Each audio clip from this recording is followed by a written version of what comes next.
Assalamualaikum warahmatullahi wabarakatuh. Kami dari kelompok 5 ingin mempresentasikan tentang tugas video membuat tugas informatika. Sebelum itu, perkenalkan nama saya Chandrika Nasahedja Bariani. Perkenalkan nama saya Salsabila Pratiti. Perkenalkan nama saya Yandini Erika. Perkenalkan nama saya Abdul Qasim Judi. Perkenalkan nama saya Bilal Zaidi. Perkenalkan nama saya Ahmad Sampurna. Baik, tanpa berlama-lama lagi, inilah dia videonya. Sudah? Udah. 3. Assalamualaikum warahmatullahi wabarakatuh. Selamat siang Bapak Ibu yang kami hormati.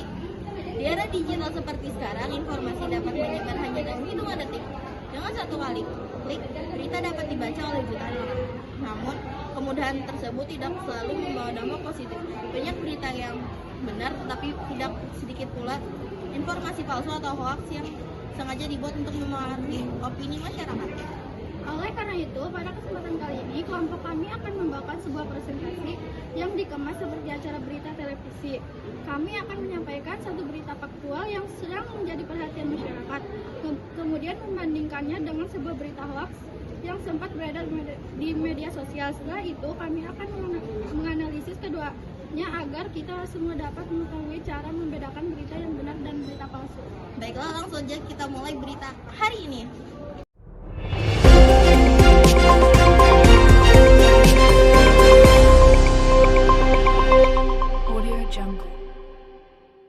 Terima kasih. Selamat siang pemirsa. Anda kembali menyaksikan Breaking News Indonesia. Hari ini kami akan menyampaikan sebuah berita yang sedang ramai diperbincangkan oleh masyarakat. Kepolisian berhasil mengungkap sebuah sindikat penyebar hoax dan provokasi yang beroperasi di media sosial.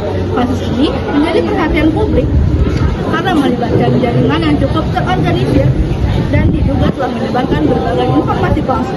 Menurut hasil penyelidikan, para pelaku memiliki berbagai tugas yang berbeda. Ada yang membuat narasi, mengolah konten, dan ada yang bertugas mengolah akun media sosial dan juga menyebarkannya agar cepat viral. Dalam kasus ini, polisi berhasil mengamankan 8 orang tersangka beserta sejumlah barang bukti berupa uang genggam, telepon genggam, laptop, komputer bank, uang cash, rekening bank dan juga rekening bank yang diduga berasal dari kegiatan tersebut. Kasus ini menjadi pengingat bahwa masyarakat penyebar hoax bukan hanya merugikan orang lain, tetapi juga dapat berakibat pada proses hukum. Kerjanya bikin gaduh dan adu domba, 8 buzzer bayaran ini akhirnya resmi diringkus polisi. Bertahun-tahun diduga menyebarkan hoax, fitnah, dan provokasi demi bayaran, aksi sindikat buzzer ini akhirnya terhenti. Polda Metro Jaya membongkar jaringan yang bekerja secara rapi dan terorganisir untuk memainkan opini publik di berbagai media sosial. Jangan bayangkan mereka bekerja sendirian. Ada yang menyusun narasi, mendesain konten, mengelola akun, hingga membayar akun lain untuk menggiring komentar agar sebuah isu terlihat viral dan seolah didukung banyak orang. Dari pengungkapan kasus ini, polisi menangkap 8 tersangka dan menyita uang tunai 220 juta rupiah beserta sejumlah ponsel, laptop, dan tablet. Nilai satu proyek yang mereka jalankan bahkan disebut bisa mencapai 200 juta. Kini perhatian tak lagi hanya tertuju pada para pelaku di lapangan. Polisi sedang memburu pihak yang diduga menjadi pemesan utama di balik operasi ini. Jika penyidikan menemukan adanya penggunaan uang negara untuk membiayai penyebaran hoax demi kepentingan tertentu, kasus tersebut berpotensi dikembangkan ke dugaan tindak pidana korupsi. Sementara itu, ke-8 tersangka dijerat dengan Undang-Undang IT dan terancam hukuman maksimal 8 tahun penjara. Bravo, Howard, 8 penyebar hoax sudah disikat. Saatnya kejar dan berantas semua akun buzzer pemecah belah bangsa lainnya. Oke, selanjutnya ada pembawa berita hoax. Jadi selamat siang pemirsa, hari ini saya akan membacakan pembawa berita hoax. Kini kami akan menyampaikan sebuah informasi yang sempat viral di media sosial. Namun perlu diingat, berita ini belum tentu benar dan akan kita cek bersama pada segmen. Beberapa waktu lalu beredar sebuah video di media sosial yang menyebutkan bahwa pemerintah akan menonaktifkan seluruh media sosial seperti TikTok, Instagram, Facebook, dan YouTube mulai tanggal 28 Maret di tahun 2026. Namun dalam video tersebut dijelaskan bahwa masyarakat tidak lagi dapat mengakses media sosial karena pemerintah akan menutup seluruh platform tersebut. Jadi informasi tersebut dapat cepat menyebar melalui TikTok, Instagram, Facebook, WhatsApp, dan lain sebagainya. Akibatnya beredar informasi tersebut, banyak masyarakat yang sangat-sangat panik dan sebagian orang bahkan langsung memberikan video itu kepada keluarganya dan teman-temannya tanpa melakukan pengecekan terlebih dahulu. Lalu, apakah berita tersebut benar? Mari kita simak hasil pemeriksaan faktanya.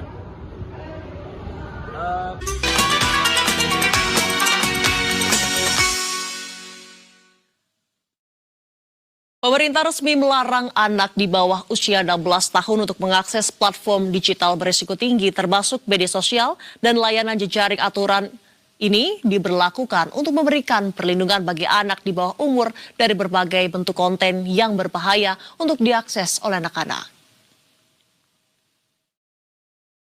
Aturan itu tertuang dalam Peraturan Menteri Komunikasi dan Digital Republik Indonesia Nomor 9 Tahun 2026 yang merupakan turunan dari Peraturan Pemerintah Nomor 17 Tahun 2025 tentang tata kelola penyelenggaraan sistem elektronik dalam perlindungan anak. Larangan anak untuk mengakses konten baik di platform seperti YouTube, TikTok, Facebook, Instagram, Threads, X, Bigo, Live, dan Roblox akan mulai efektif diberlakukan mulai 28 Maret 2026 secara bertahap. Menteri Komunikasi dan Digital Mutia Hafid menyatakan Indonesia menjadi negara non-barat pertama yang menerapkan penundaan akses anak di ruang digital sesuai usia. Menurut Mutia, ini adalah langkah terbaik yang harus diambil pemerintah untuk melindungi masa depan generasi bangsa di tengah darurat digital. Langkah ini sebagai upaya untuk merebut kembali kedaulatan atas masa depan anak-anak Indonesia. Akun anak di bawah usia 16 tahun pada platform berisiko tinggi mulai dinonaktifkan. Proses ini akan dilakukan secara bertahap sampai semua platform menjalankan kewajiban kepatuhannya. Anak-anak mungkin mengeluh dan orang tua mungkin bingung menghadapi keluhan anak-anaknya. Namun kami meyakini bahwa ini adalah langkah terbaik yang harus diambil oleh pemerintah di tengah kondisi darurat digital. Kita ingin teknologi itu memanusiakan manusia, bukan menumbalkan masa kecil. Masih ada sejumlah informasi menarik lainnya, tetaplah bersama kami di Berita Satu Malam.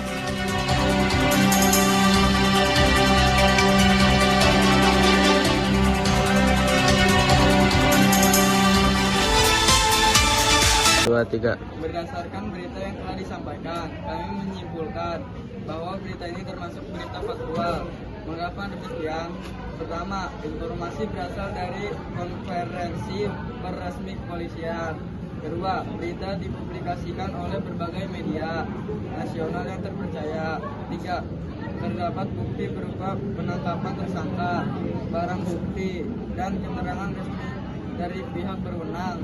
Keempat, isi berita dapat diverifikasi melalui beberapa media berbeda sehingga tingkat kepercayaan tinggi. Dengan demikian, berita ini memenuhi unsur fakta karena memiliki sumber yang jelas, dapat dibuktikan dan dapat dipertanggungjawabkan. Kita akan membahas tentang analisis berita faktual. Berdasarkan hasil analisis kelompok kami, berita termasuk berita faktual. Hal ini dapat dilihat dari beberapa aspek. Pertama, informasi tersebut berasal dari informasi kelompok kami kepolisian. Informasi yang disampaikan oleh sumber yang sangat jelas dan dapat dipertanggungjawabkan.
pesan moral. Dari berita yang telah kami analisis, kita belajar bahwa di era digital ini kita tidak boleh mudah percaya terhadap informasi yang beredar di media sosial. Sebelum mempercayai atau menyebarkan sebuah berita, kita harus memastikan bahwa sumbernya jelas dan dapat dipertanggungjawabkan. Penyebaran hoaks dapat menimbulkan kepanikan, perpecahan, bahkan merugikan banyak orang.